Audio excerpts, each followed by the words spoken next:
There has been fighting between Armenia and Azerbaijan.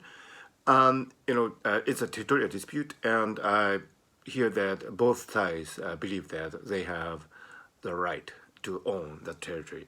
Now, if you look at the history of territorial disputes, you'd find, and this is quite interesting, I think, given any two nations, you know, there would be at least one territorial dispute between these nations. There's no exception. So it's not that, for example, if you have territorial disputes with another nation, you would feel that the other nation is being unreasonably evil or, telling lies and so on. But that's not the case. I mean, given any two nation states, there would be always some territorial disputes between these two nations. So the territorial disputes actually comes from the very nature, fundamental nature of nation states.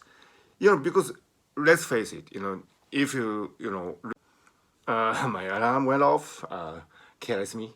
So let's face it, if you look at years from ISS, International Space Station, there are no borders. I mean, because naturally there are no borders, and borders are always artificial. And the very nature of artificial nation states is that they want to occupy a certain area as their, territory.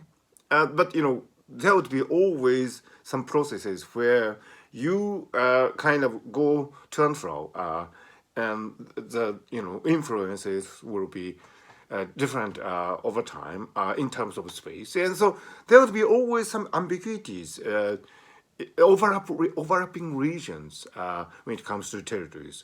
So each side has its own history and interpretation of history, and each side believes that it has a right to a certain region, and claim that the other side is telling lies. But actually, both sides are correct. Both sides have rights, and both sides are wrong in a sense. I mean, this is really a simple case of cognitive failure. I mean, when you argue with somebody, when you argue with your family members, your friends, and when you recollect on the conversation, you remember, oh, she said this, and oh, he said that, and all these things. And sometimes these memories do not, agree. I mean, you have your own version of what happened during the conversation, and the other party have their own version of what happened during conversation, and both parties are correct and wrong. I mean, this is a really simple case of cognitive failure. I mean, you have your tendency to interpret the facts in a way that would be favorable for your position. So it's not an evil intention or distorting history on purpose. I mean, it's the very fundamental nature of human cognition to interpret things in a way that would be beneficial for you. So, when I hear these news about territorial disputes, I mean, Japan has territorial disputes with neighboring nations, mind you, with Taiwan, with China, with Korea, But, these things happen. So it's not really surprising. I mean, territorial disputes with Russia, of course. It's not surprising that territorial disputes occur from time to time. The question is how we approach these issues in a civilized way.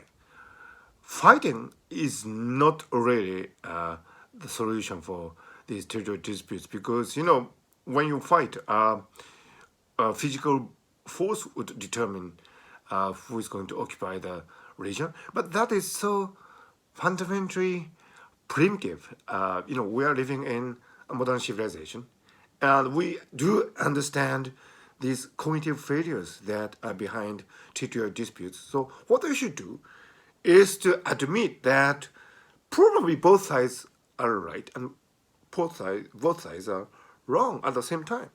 Because this is just a failure of our cognitive system, a collective failure of our cognitive system.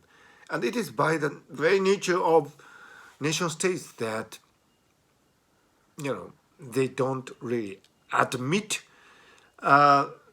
failures in the makeup of their own territory. So this is a case where we should be really clever, more clever than we are right now. Maybe artificial intelligence would help us out. You never know.